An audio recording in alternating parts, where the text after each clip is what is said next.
प्रस्तुत है कार्यक्रम किसान की बात।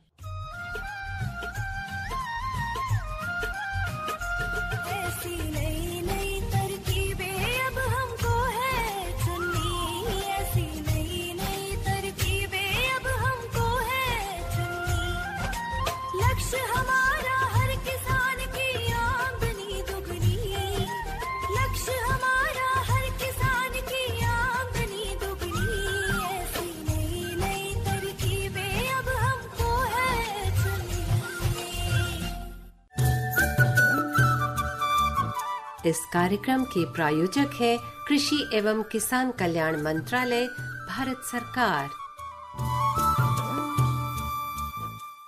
हर जोखिम से निकल कर फसल आए, सुरक्षित हो जाए। फसल बीमा से हर किसान अब आत्मनिर्भर हो जाए। संकट के समय प्रधानमंत्री फसल बीमा योजना किसानों के लिए वरदान है। अब सूखा पड़े या बाढ़ आ जाए कोई डर नहीं, अब ओले पड़े या कीट पतंगे फसल खा जाए कोई फिक्र नहीं, क्योंकि हमने लिया है प्रधानमंत्री फसल बीमा। बुआई से फसल कटाई तक हर जोखिम का दावा, न्यूनतम प्रीमियम पर अधिकतम भुगतान का वादा। योजना से हर साल जुड़ रहे हैं 5 करोड़ से ज्यादा किसान। अब आपकी है बारी। नजदीकी कृषि कार्यालय, सहकारी समिति, बैंक शाखा, अधिकृत बीमा कंपनी या जन सेवा केंद्र में स्वेच्छा से करा सकते हैं पंजीकरण। फसल बीमा पोर्टल या फसल बीमा ऐप द्वारा भी कराया जा सकता है पंजीकरण। प्रधानमंत्री फसल बीमा योजना, आपकी फसलों का संपूर्ण सुरक्षा कवच। कृषि एवं किसान कल्याण मंत्रालय, भारत सरकार। 100.1 मेगाहर्ट्ज पर आकाशवाणी का FM गोल्ड चैनल। कार्यक्रम किसान की बात लेकर हाजिर हैं आपके दो दोस्त, मैं कोमल भारती और मेरे साथ है अमित तेवतिया। कोमल, जैसा कि हमारे किसान भाइयों को इंतजार रहता है बेसब्री से, उतना ही हमारे मन में भी उत्सुकता होती है कि कब मौका मिलेगा, कब हम हाजिर होंगे अपने साथियों के लिए उनकी ऐसी बहुत सारी जानकारियों को लेकर के जो किसान की बात कार्यक्रम के माध्यम से उन तक पहुंचें और उनकी जो कृषि है वो उन्नत हो, मिट्टी की उर्वरता बढ़े। और आज के समय में यदि हम बात करें, जो हमारे किसान खेतों में परिश्रम कर रहे हैं, रात दिन लगे हुए हैं, जो गेहूं की कटाई चल रही है, थ्रेसिंग चल रही है, तो ऐसे में बहुत हमें छोटी छोटी बातों पर ध्यान रखना होता है और वही हम कार्यक्रम किसान की बात में लेकर के आते हैं। कभी विशेषज्ञों को बुलाते हैं, कभी डॉक्टर्स को आमंत्रित करते हैं और वैज्ञानिकों की सोच अपने किसान भाइयों तक पहुंचाते हैं, ताकि वो आज के इस समय में आधुनिक कृषि से पद्धति करके अधिकतम लाभ कमा सकें। बिल्कुल, जिससे कि हमारे किसान भाई जितने भी अपने खेतों में परंपरागत खेती कर रहे हैं वो अपनी खेती में विज्ञान का भी उपयोग करें और अपनी खेती को उन्नत बढ़ाएं, खुद भी बढ़ें, अपने गांव, अपने राज्य और अपने देश को भी आगे बढ़ाएं। और आज तो भाई हमारे सभी भाई बहन दुर्गा अष्टमी मना रहे हैं, गांव में उत्सव है और हमारे जितने भी भाई बहन हैं मंदिरों में, अपने घरों में माँ को मना रहे हैं, पूरी श्रद्धा है मन में और कुछ ना कुछ जो भी हम अपनी माँ से मांगते हैं, खैर बिना मांगे भी हमारा पूरा ध्यान जो रहता है इस श्रद्धा भाव से, इस मनोकामना में रहता है कि हम अग्रसर हों, हमारा देश अग्रसर हो, एक सकारात्मक ऊर्जा के साथ हम आगे बढ़ें और वैश्विक पंक्ति में अग्रणी बने रहें। देवी की आराधना के ये जो 9 दिन होते हैं अमित, तो उनमें से आज हम 8वें दिन तक पहुंच चुके हैं। कल भी नवरात्रि का अंतिम दिन रहेगा, लेकिन कल का दिन जो है हम एक दूसरे त्योहार के रूप में भी मनाते हैं जिसे रामनवमी के नाम से जाना जाता है। और जैसे कि अभी आप पहले बात कर रहे थे कि इस वक्त जो हमारे किसान भाई बहन हैं, मित्र हैं, वो इस समय खेतों में अपनी गेहूं की कटाई में लगे हुए हैं, तो बहुत ज़्यादा ज़रूरी हो जाता है कि आपने अन्न बो दिया, उसके बाद उसकी कटाई कर ली, लेकिन उसका जो भंडारण होता है वो बहुत ज़्यादा ज़रूरी हो जाता है। और कई बार आप सिर्फ अपने ही तरीके से करते हैं, तो इसमें आकाशवाणी और हमारे कार्यक्रम के ज़रिए से हम आप तक पहुंचाते हैं आपके दूसरे किसान मित्रों की बात कि वो किस तरह से अपने अन्न का जो है सुरक्षित भंडारण करते हैं। बिल्कुल आपका इशारा मैं समझ रहा हूं कोमल, क्योंकि आज शनिवार के दिन हमारा विशेष एक अंक जाता है फसल के रंग किसान के संग, और इसमें आज हम इसी मुद्दे पर अपने किसान भाइयों से भाई बातचीत जो की है, हमारे सहयोगी ने वो पहुंचा रहे हैं और इस अनुभव को साझा करते हुए हमारी भी कोशिश रहती है कि आप अधिकतम जानकारी के साथ यदि कृषि कार्य करेंगे तो हमें आने वाले समय में कोई भी दिक्कत नहीं उठानी पड़ेगी। आज के फसल के रंग किसान के संग का विषय है फसल कटाई और सुरक्षित अन्न भंडारण। नमस्कार, फसल के रंग किसान के संग के एक नए अंक में मैं संध्या आपका स्वागत करती हूँ।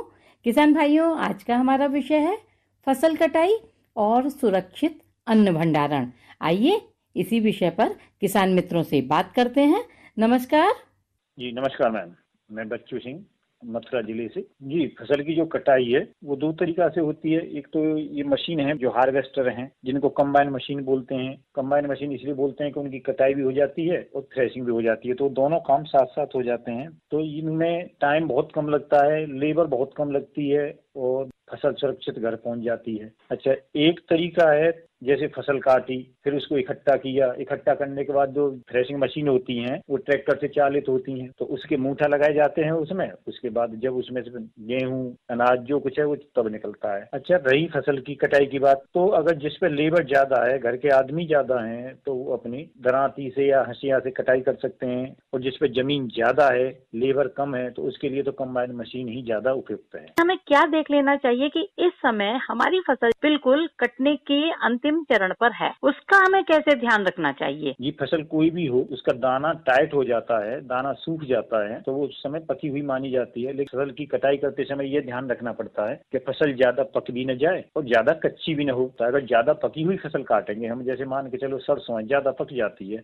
तो काटते समय वो कुछ परसेंटेज में तो खेत में ही झड़ जाएगी। अब तीसरी बात हम आपसे ये समझना चाहेंगे कि जब फसल की कटाई का उचित समय हो गया है, तो उसकी शुरुआत हमें किस दिशा से किस दिशा में करनी चाहिए? क्या उसकी भी कोई विधि होती है? और मौसम का भी फसल कटाई पर बहुत प्रभाव पड़ता है, तो क्या उसकी जानकारी भी आप किसान भाई ले लेते हैं? आज टेक्निकल जमाना है, मोबाइल में हम देख लेते हैं कि मौसम 10 दिन आगे तक का कैसा है, बारिश आने वाली है, बादल हो रहे हैं या ज्यादा आंधी चलेगी, तो इस फसल जिस दिशा में झुकी हुई हो उसके विपरीत दिशा से हम काटना शुरू करते हैं। अगर फसल पूरब की तरफ झुकी हुई है, उसका झुकाव हवा की वजह से पूरब की तरफ हो गया है, तो हम उसे पश्चिम दिशा की ओर से काटना शुरू करेंगे। उसमें कटाई आसानी से हो जाती है। अगर उसे हम पूरब की दिशा से काटना शुरू करेंगे तो परिस्थिति थोड़ी विपरीत हो जाएंगी, तो परिस्थिति अनुकूल करने के लिए हमें पश्चिम दिशा से उसकी कटाई शुरू करनी पड़ेगी। और एक ही सीजन की 2 या 3 फसल होती है, उनका भी समय अलग अलग होता है, उसमें समय का प्रबंधन और समय का नियोजन आप कैसे करते हैं? ये फसल की सबसे पहले आपने पूछी कि जो वैरायटी है इनका अलग अलग टाइम होता है। अब जैसे सरसों है, ये थोड़ी जल्दी पक जाती है, गेहूं है थोड़ा लेट पकता है, लेकिन इनमें भी फिर इनके अंदर भी अलग अलग वैरायटी होती हैं। जैसे गेहूं की में 50 वैरायटी है, 50 वैरायटी में कोई गेहूं की फसल 5 महीने में पक रही है, कोई 4.25 महीने में पक रही है, तो कोई 5.25 महीने में पक रही है। एक फसल के अंदर जितनी भी वैरायटी है उनका जो ड्यूरेशन है वो भी थोड़ा अलग अलग है। तो फसल है वो आगे पीछे पकती है। बुवाई एक दिन होगी लेकिन पकेंगी आगे पीछे। तो जो फसल पहले पक गई है उसकी कटाई हम पहले करेंगे और जो फसल बाद में पक रही है उसकी कटाई हम बाद में करेंगे। फसल को काटने के लिए, जैसे माना अभी गेहूं की कटाई है, सरसों की है, तो हमें कितने ऊपर से उसे काट लेना चाहिए कि जिससे अगली फसल की बुवाई के लिए हमें तकलीफ ना हो? इंसान काट रहा है उसको तो वो तो जमीन के लेवल से ही काटता है हर चीज को। गेहूं हो गए, चाहे धान हो गए, चाहे मूंग हो गई, कोई भी फसल है। लेकिन अगर उसे हार्वेस्टर काट रहा है तो वो कम से कम उसे 7 या 8 इंच ऊंचाई से ही काटेगा, ज्यादा नीचे से नहीं काट सकता वो। और एक सरसों की फसल ऐसी है कि उसे चाहे इंसान काटे या कंबाइन मशीन काटे, वो कम से कम 2 फीट की ऊंचाई से ही काटना उसे अच्छा रहता है, वो जमीन से नहीं काटना अच्छा। भंडारण भी उतना ही महत्वपूर्ण है जितनी की फसल की कटाई। तो भंडारण करते हैं तो किन किन बातों का विशेष ध्यान रखते हैं? भंडारण में सावधानी बरतनी पड़ती है। जब मंडी में फसल आती है तो एक साथ आती है, तो उस समय क्या है कि मंडी में अधिक आवक होने की वजह से रेट गिर जाते हैं। तो जो कुछ किसान हैं वो अपना भंडारण करते हैं, भंडारण अपने घरों में करते हैं, कुछ वेयर हाउसों में करते हैं, कुछ जो है ड्रमों में करते हैं। तो कुल मिला के भंडारण कई तरीके से किया जाता है। जब भंडारण करते हैं तो उसमें बहुत सी बातों का हमें ध्यान भी रखना पड़ता है। भंडारण से पूर्व कुछ सावधानी बरतनी पड़ती है। मैं वो बता रहा हूँ कि जहाँ भी भंडारण कर रहे हैं, गोदाम में कर रहे हैं, तो उसकी अच्छी तरह से पहले साफ सफाई करनी चाहिए। उसमें पुराना अनाज, उसका कोई दाना न रहे कि अगर उसमें कोई संक्रमित है, कोई अगर रोग लगा हुआ है, कोई कीड़ा लगा हुआ है, कोई भी दाना पुराना न रहे। जैसे कमरे है, कमरे में अगर भंडारण करना है, अगर उसमें कोई दरार है तो उसे अच्छी तरह से सीमेंट से भर देना चाहिए। मैलाथियन पाउडर जो 10 ml को 1 लीटर पानी में घोलकर कमरे में अच्छी तरह से उसका छिड़काव करना चाहिए। उसकी दीवारों पे, छतों पे, फर्श पे, खिड़कियों में अच्छी तरह से उसका स्प्रे करके उसे सुरक्षित कर लेना चाहिए। और अगर उसको बोरियों में भर रहे हैं तो ये ध्यान रखें कि बोरी नई हो। और ड्रमों का इस्तेमाल कर रहे हैं तो उनके भी कुछ नियम हैं। ड्रमों को 4-5 दिन अच्छी धूप में सुखावें, उनकी सफाई करें। अच्छा, अब रह गई गेहूं। तो गेहूं का भंडारण किस समय करना चाहिए। तो गेहूं के भंडारण में भी कुछ सावधानी बरतनी पड़ती है कि जैसे गेहूं को 4-5 दिन तेज धूप में सुखाना चाहिए। गर्म गेहूं को भंडारण नहीं करना चाहिए। जब गेहूं सूखने के बाद जब ठंडा हो जाए तब उसका भंडारण करना चाहिए। उसको लंबे टाइम के लिए भंडारण करना है तो उसमें हमें कई बातों का ध्यान रखना पड़ता है। लकड़ी के फ्रेम होते हैं, जितने भर बोरी कट्टे हैं उनको फ्रेम पर रखना चाहिए, डायरेक्ट जमीन में नहीं रखना चाहिए। दीवार से जो बोरियों की जो दूरी है वो कम से कम 2 फीट की दूरी हो, छत से 2 फीट नीचे रहे, तो उसे कोई भी जमीन, कोई भी दीवार या कोई भी छत उसको टच न करे। जी, अगर और उसे लंबे टाइम के लिए रखना चाह रहे हैं तो 10 कुंटल गेहूं में 10 ग्राम सल्फास का दूसरा नाम है एल्यूमिनियम फॉस्फाइड, ये रखना जरूरी है। 2 सरसों की फसल है और 2 गेहूं की वैरायटी है। दोनों वैरायटियों की क्वालिटी आगे पीछे ऊंची नीची है, तो उनको हमें अलग अलग रखना अच्छा है, जिससे कि बाजार में हमें अच्छी कीमत मिल जाती है। तो अगर उसकी क्वालिटी अलग अलग है तो उसे हमें अलग अलग रखना ज्यादा अच्छा है। और क्वालिटी लगभग एक जैसी है और मंडी में रेट भी लगभग एक जैसा ही मिल रहा है तो उसको हम मिक्स करके रख सकते हैं। मैं एक बात और बताना चाह रहा था कि जैसे गेहूं को अगर हम अपने भोजन के लिए भंडारण कर रहे हैं, जली वाला चूना लेना होता है, माचिस लेनी होती है, नीम के पत्ते लेने होते हैं। इनके प्रयोग से हम जो गेहूं को जो अपना खाने का है उसे बचा सकते हैं। बच्चू सिंह जी, आपका बहुत बहुत धन्यवाद। आपने बहुत अच्छी जानकारी किसान मित्रों के साथ में साझा की। आगे बढ़ते हैं, एक और किसान मित्र से बात करते हैं। नमस्कार। नमस्कार जी, किसान भैया को मेरी राम राम। मैं सुधीर अग्रवाल, गांव भूरे का, जिला मथुरा का किसान हूं और मैं किसान भाइयों को जानकारी देना चाहता हूं कि इस समय हमारी गेहूं, सरसों, जौ की फसल कटाई को तैयार है। कुछ किसान भाइयों ने सरसों की फसल काट ली होगी, कुछ कट रही है और कुछ खेतों में कटी हुई पड़ी हुई है और जौ की फसल की भी कटाई चल रही है। इससे बड़ी सावधानी है कि जहां भी बिजली का ट्रांसफार्मर लगा हुआ है उस ट्रांसफार्मर के 10-10 फीट में हम जो है अपनी फसल को काट के अलग कर दें और संभव हो सके तो फावड़े से खुदाई कर दें। उसके पीछे कारण है कि अगर कोई बिजली का फॉल्ट होता है और चिंगारी गिर जाती है तो फसल जो है आग लगने से बच जाएगी। दूसरा, जो खेतों में होकर बिजली की लाइनें जा रही हैं उन पर निगाह रखें, उन फ्यूजों को सही करा लें कि ढीले फ्यूज हों, चिंगारी निकले वहाँ, क्योंकि कोई पक्षी बैठे वहाँ फॉल्ट हो गया तो वहाँ चिंगारी गिर के हमारी फसल को नुकसान न हो आग लगने का। जब हमारी फसल तैयार हो जाए, जब हम उसकी कटाई करें, जैसे हमारी कटाई हो गई, कटाई करने के बाद जो हमने थ्रेशिंग कर ली, थ्रेशिंग करने के बाद जो गेहूं है उसको हम 4-5 घंटे धूप में सुखाएं और 4-5 घंटे धूप में सुखाने के बाद हम उसको जो है, हमारा जो है राजा बाबू होता है सफाई करने वाला यंत्र, जिससे हम धान की ओसाई करते हैं, झरने से हम गेहूं की ओसाई, जौ की ओसाई, सरसों की ओसाई करके उसको क्लीन कर लें, उसका कूड़ा कचरा निकाल के अलग कर दें। तो धूप लग जाएगी उसमें तो उसका टेम्परेचर बढ़ जाएगा। जब टेम्परेचर बढ़ जाएगा, कोई छोटा मीठा खेत से कोई कीड़ा मकोड़ा आया है तो वो सब दूर हो जाएगा। और ये हम देख लें कि गेहूं को भंडारण करने से पहले उसका जो है ये देख लें उसमें मॉइस्चर कितना है, जौ में कितना मॉइस्चर है। जैसे उसको टेस्ट करने के लिए सबसे देहाती नुस्खा है, अपने दांत के नीचे दबा के देखें, कट की आवाज आती है तो हमारी फसल जो है भंडारण के लिए सुरक्षित हो चुकी है। और अपने खेतों की रखवाली दोपहरी में करें। कोई आदमी कटाई के समय बीड़ी न पिए, वहाँ जो है तेज गति से मोटरसाइकिल लेके न निकले खेतों के पास से, क्योंकि ये गर्मी का मौसम है, इसमें जो है संभावनाएं विस्फोट की ज्यादा रहती हैं। और अपने ट्यूबवेल जो वहाँ खेत पे लगे हुए हैं उसकी हौदी में पानी भर के रखें। अगर कोई अनहैप्पीनेस होती है तो पानी उसके काम में आ जाएगा। और जैसे मान लीजिए हमारा पंप सेट है, वहाँ उसमें डीजल 1-2 लीटर रखें, जिससे भी कोई अनहोनी की जैसे समाचार मिले तो हम उस पंप सेट को चला के पानी की व्यवस्था कर सकें। और जैसे मान लीजिए हम कंबाइन से अपनी फसल कटवा रहे हैं, कोशिश ये करें कि कंबाइन पर कोई आदमी नशा किए हुए न हो और कंबाइन की चौकीदारी करें कि कहीं उसमें कोई स्पार्किंग न हो जाए या ब्लेड रगड़ के उसमें कोई चिंगारी न निकले। इस तरह से उसकी सुरक्षा करें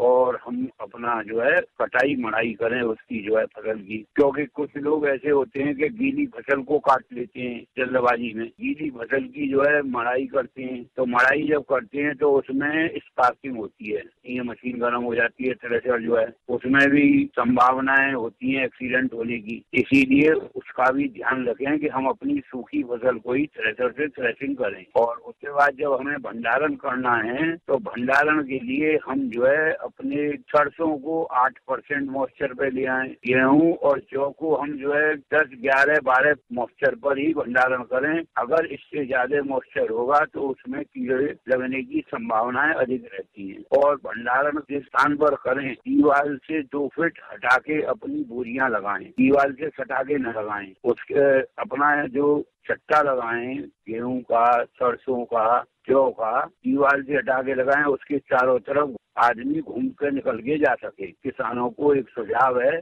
इनका हम पालन करेंगे तो हमारा सुरक्षित कटाई हो जाएगी और सुरक्षित हमारा अन्न का भंडारण हो जाएगा। अच्छा, ये भंडार गृह जो होते हैं, अगर जो छोटे किसान हैं तो वो क्या किराए पर भी ले लेते हैं? हमारे उत्तर प्रदेश में कृषि उपज मंडी समितियां हैं, वहाँ भंडारण की व्यवस्था सरकार के स्तर पर की गई है। हम वहाँ अपनी मंडी में सचिव के पास जाएं और सचिव महोदय को अपनी खसरा खतौनी के साथ ये आवेदन करें कि हम फलाने अमुक गांव के किसान हैं, हम अपनी उपज को सरकारी भंडारण में जो मंडी समिति के अंदर बनाया हुआ है सरकार द्वारा उसमें भंडारित कर दें। किसानों के लिए छूट मिली हुई है कि उसमें किसानों से कम किराया लिया जाता है व्यापारी से। उसमें हमारा अनाज पूर्ण सुरक्षित रहता है क्योंकि ये सब जिम्मेदारी भंडारण करने वाली संस्था की होती है। अब वो समय से स्प्रे और उसमें सल्फास का डालना, कवर से ढकना, झाड़ाई सफाई का काम वो नियमित करते हैं। सरकारी भंडारण करने में क्या होता है 1% से 2% हमारा गेहूं जो है बढ़ जाता है, जौ बढ़ जाता है। जैसे ह्यूमिडिटी बढ़ेगी और मॉइस्चर बढ़ेगा तो मॉइस्चर गेन कर लेगा अनाज। हमने 10% पे रखा, उसमें जब निकालेंगे तो 12% मॉइस्चर होगा, तो वो फायदा हो जाता है। और ये सरकार की द्वारा सब्सिडाइज रेट पे। और सबसे बड़ा फायदा क्या है, जो भंडारण करेंगे हम उस रसीद पर 75% हमको बैंक के द्वारा भंडारण का लोन मिल जाता है। अगर अपनी मंडी समिति के गोदाम में भंडारण किया है तो हमको माल को लाने ले जाने का कोई खर्चा नहीं लगता, वहीं से हमारा माल सैंपल दिखा के सीधा बिक जाता है, तो हमको उसमें भी बचत होती है। सुधीर जी, आपका बहुत बहुत धन्यवाद। इसी के साथ मैं संध्या फसल के रंग किसान के संग का यह अंक यहीं संपन्न करती हूँ। अनुमति दीजिए, नमस्कार। प्रधानमंत्री किसान मान धन योजना, मिलेगा पेंशन का सहारा, कृषक ना होगा बेसहारा, जुड़ेगा खुशियों से नाता, कटेगा सुख से बुढ़ापा, सुरक्षित होगा अन्नदाता, सुरक्षित होगा अन्नदाता।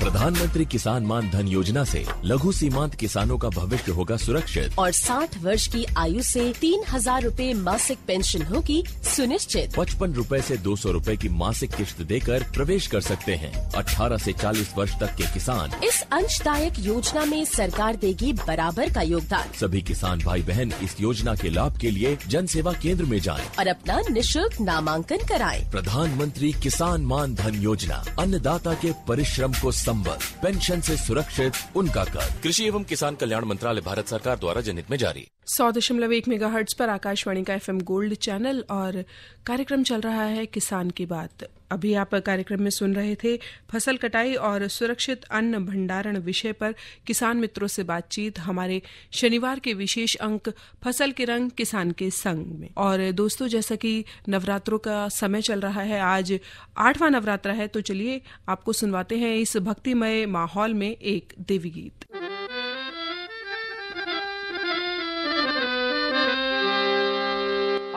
मन मूर्ख इतरावे क्यों,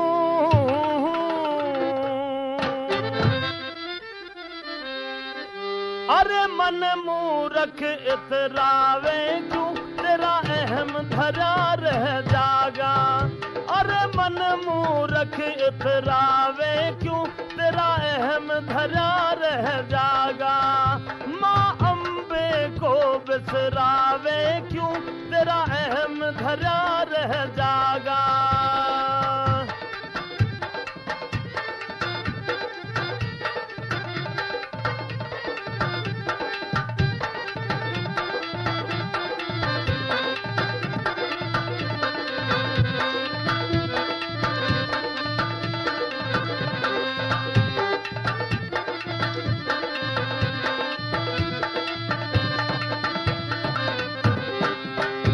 अरे जब घर में तू जन्म लेवता,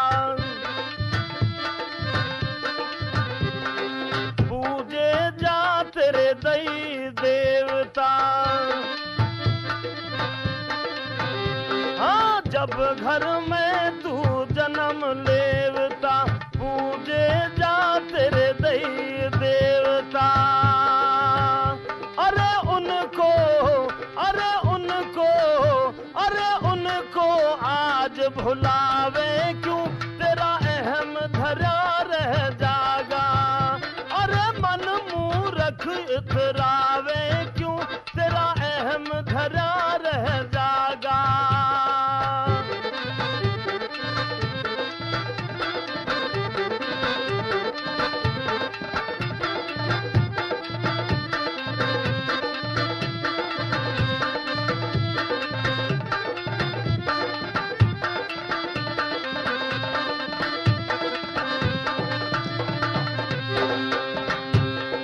मात पिता की गोदी खेला,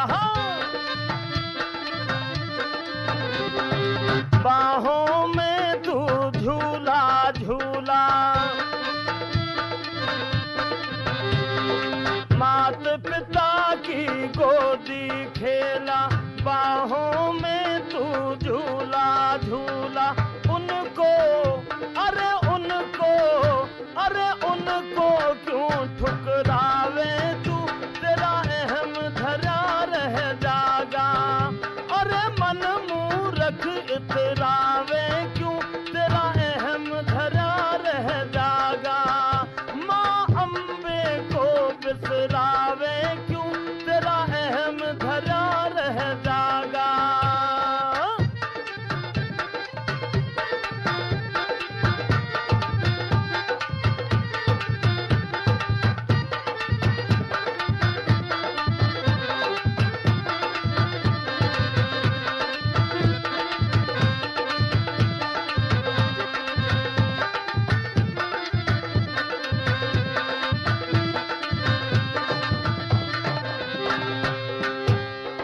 गुरुओं से तने शिक्षा ले ली, हाँ,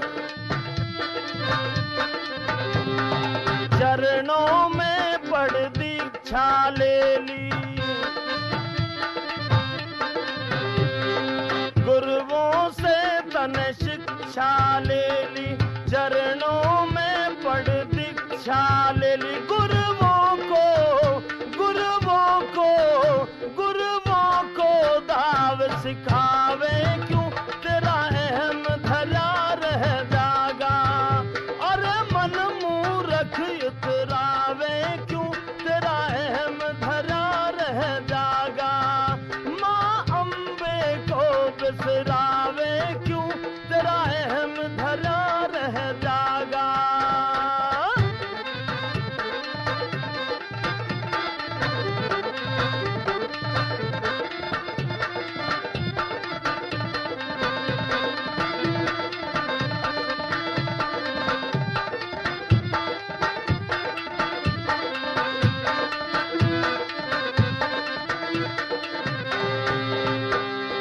कौड़ी भर तू नोट कमावे, हाँ, अपनी माया उसे बतावे। कौड़ी भर तू नोट कमावे, अपनी माया उसे बतावे। पर खाली, पर खाली, पर खाली हाथों जावे तू, तेरा अहम धरा रह जागा। अरे मन मूर्ख इतरावे क्यों, तेरा अहम धरा रह जागा।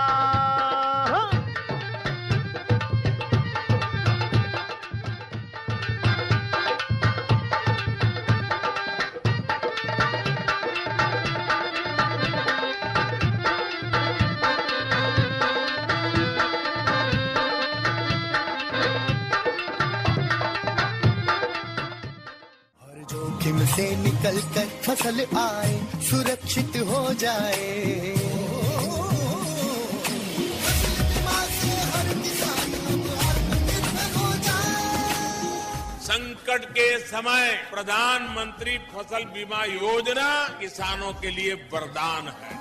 अब सूखा पड़े या बाढ़ आ जाए कोई डर नहीं। अब ओले पड़े या कीट पतंगे फसल खा जाए कोई फिक्र नहीं, क्योंकि हमने लिया है प्रधानमंत्री फसल बीमा। बुआई से फसल कटाई तक हर जोखिम का दावा, न्यूनतम प्रीमियम पर अधिकतम भुगतान का वादा। योजना से हर साल जुड़ रहे हैं 5 करोड़ से ज्यादा किसान। अब आपकी है बारी। नजदीकी कृषि कार्यालय, सहकारी समिति, बैंक शाखा, अधिकृत बीमा कंपनी या जन सेवा केंद्र में स्वेच्छा से करा सकते हैं पंजीकरण। फसल बीमा पोर्टल या फसल बीमा ऐप द्वारा भी कराया जा सकता है पंजीकरण। प्रधानमंत्री फसल बीमा योजना, आपकी फसलों का संपूर्ण सुरक्षा कवच। कृषि एवं किसान कल्याण मंत्रालय, भारत सरकार। साथियों, आप सुन रहे हैं कार्यक्रम किसान की बात, और जैसा कि आप जानते हैं कि हमारे कार्यक्रम में अब समय हो चला है अपने किसान भाइयों को मौसम के विषय में जानकारी देने का। तो आइए चलते हैं कोमल के पास। आए हैं लेकर मौसम अनुमान, सुन लो भैया देकर ध्यान। अगले 24 घंटों के दौरान अगर मौसम की बात करें तो राजस्थान के कई हिस्सों में लू और बाकी हिस्सों में लू की स्थिति बनी रह सकती है। पूर्वी राजस्थान, पंजाब के कुछ हिस्सों, दक्षिण हरियाणा, दिल्ली, उत्तर प्रदेश और सौराष्ट्र के कच्छ के कुछ स्थानों में भी लू की गंभीर स्थिति बनी रह सकती है।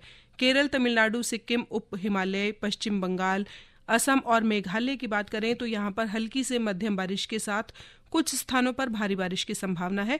वहीं पूर्वोत्तर भारत के शेष हिस्सों, कर्नाटक, लक्षद्वीप, दक्षिण मध्य महाराष्ट्र और गोवा में भी हल्की से मध्यम बारिश की संभावना है। उत्तरी तटीय आंध्र प्रदेश, दक्षिण छत्तीसगढ़, ओडिशा और उत्तर पूर्व बिहार के अलग अलग स्थानों पर भी हल्की से भारी बारिश की संभावना है। तो ये तो था अगले 24 घंटों के दौरान मौसम का हाल। आइए चलते हैं अमित के पास और जानते हैं आज का बाजार भाव।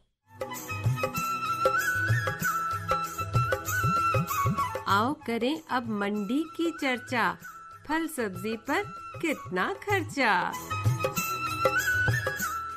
साथियों, आजादपुर मंडी की सूचना के आधार पर यदि बात करें फलों की तो सेब 100 रुपये प्रति किलोग्राम, अनार 90 रुपये प्रति किलोग्राम, केला 30 रुपये प्रति किलोग्राम, अमरूद 50 रुपये, अंगूर 60 रुपये, संतरा 70 रुपये, पपीता 30 रुपये और चीकू का भाव बाजार में उपलब्ध है भाई 40 रुपये प्रति किलोग्राम। सब्जी की बात करें तो आलू 15 रुपये प्रति किलोग्राम, बैगन 22 रुपये, गाजर 20 रुपये, गोभी 20 रुपये, लहसुन 50 रुपये और टमाटर का भाव बाजार में है 30 रुपये प्रति किलोग्राम। तो ये तो था बाजार भाव और मौसम का हाल। लेकिन अमित, अगर हम मौसम के हाल की एक और बार बात करना चाहें तो अब जो है गर्मियां अपनी पूरी चरम सीमा पर आ चुकी हैं। जहां देखें वहां लू की संभावनाएं बनी हुई हैं। तो ऐसे में हम यही सलाह देना चाहेंगे अपने सुनने वालों को, क्योंकि ऐसे में हमारे बहुत सारे श्रोता जो हैं वो खेतों में काम कर रहे हैं, हमारे किसान मित्र हैं जो दिन और रात खेतों में काम कर रहे हैं। तो उनसे हम यही कहना चाहेंगे कि लगातार पानी पीते रहिए, अपने सर के ऊपर एक कोई ना कोई कपड़ा जरूर रखें जिससे कि आपका लू से बचाव होता रहे। सीधे धूप में ना बैठें, और क्योंकि ये जो गर्मी के दिन हैं ये आपको बहुत ज्यादा परेशान भी कर सकते हैं। तो कोमल, ये तो बात रही भाई आज के कार्यक्रम किसान की बात की, और अपने श्रोताओं को बता दें कि जो हमारा आगामी कार्यक्रम है जो प्रस्तुत होना है भाई सोमवार को, तो उसमें हमारे सभी श्रोता ध्यान दें कि जो शुष्क क्षेत्रों में सफलतापूर्वक बागवानी करना चाहते हैं उनके लिए विशेष कार्यक्रम रहेगा। और इस कार्यक्रम में हमारे विशेषज्ञ होंगे डॉक्टर YR मीना, अपर आयुक्त कृषि मंत्रालय। तो यदि आपका भी कोई प्रश्न है, यदि आप भी शुष्क क्षेत्रों में सफलतापूर्वक बागवानी करना चाहते हैं तो आप फोन घुमाइएगा और लीजिएगा जानकारी, ताकि सफलतापूर्वक और अधिक उत्पादन के साथ, सफलता के साथ हम इस बागवानी को कर सकें। बिल्कुल। और अब जो है आज के कार्यक्रम को समाप्त करने का समय आ गया है। तो चलिए लेते हैं आप सभी से विदा, इस उम्मीद के साथ, इस वादे के साथ कि एक बार फिर से आपसे जुड़ेंगे सोमवार के दिन। तो दीजिए अपने दो दोस्त कोमल भारती और अमित तेवतिया को विदा, इजाजत। नमस्कार। इस कार्यक्रम के प्रायोजक थे कृषि एवं किसान कल्याण मंत्रालय, भारत सरकार।